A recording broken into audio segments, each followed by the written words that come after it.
In a recent column for the Bulwark, conservative writer A.B. Stoddard wrote that Donald Trump will absolutely burn down the Republican Party if he doesn't get his way in the GOP primary.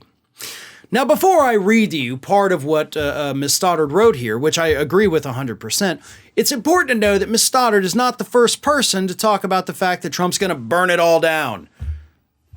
His niece Mary Trump recently also said that. Other conservatives have said Trump will burn it all down. It's actually quite a common phrase right now because everybody understands Trump's going to burn it all down.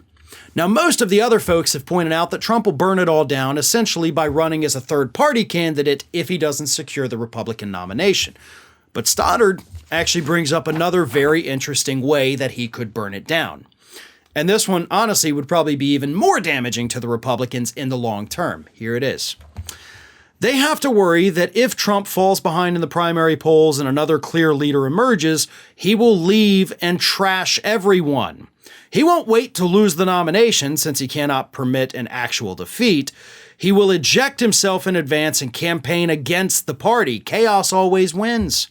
Trump understands that anyone who dares to get into the race with him will have to agree that yes, it's all a political persecution and Trump is innocent and that the best way to own the libs is to vote for him again.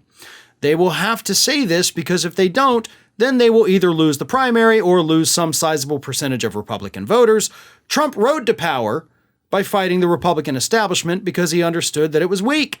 He realized that whatever Republican elites might say, they'll always come to heel. So to boil that down, here's what Stoddard is basically saying. If Trump is not the nominee, what the actual nominee will have to do, assuming, Trump doesn't destroy them first, is they will have to come out and basically say all the things that Trump has been saying.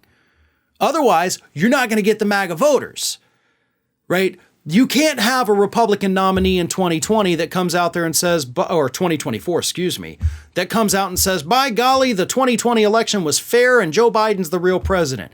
You've just lost half the MAGA freaks, at least. So you've got to push Donald Trump's lies, but you got to do it in a way that doesn't alienate the normal people. So it's a very fine line you got to walk there.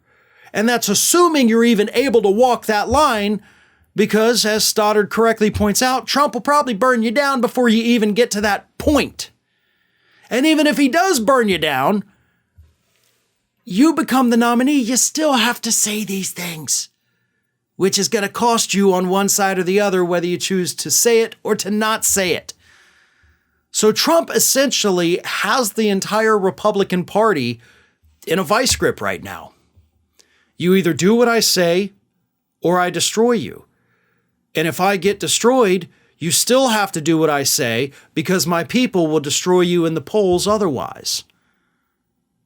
It's almost as if no matter what happens, Trump wins. And that's kind of the case with the Republicans. Because if he doesn't get to be the nominee, he will trash that person. That person could likely lose. Then he'll say, see what happens when you don't have me? It's a catch-22. That isn't accurate, by the way, but it's what he'll say. It's what the people will believe. And Trump gets to claim a victory even if he loses everything. That's kind of how he operates. He is a master of spin, and no matter what happens, he will spin it as a victory, and he'll make damn sure his base believes every word of it. Hey everyone, this is Aspen. And did you know that for the low cost of $0 per day, you can subscribe to the Fair and Balanced YouTube channel. We also encourage you to like, comment, and share. But again, click that subscribe button and help Aspen not be so grumpy.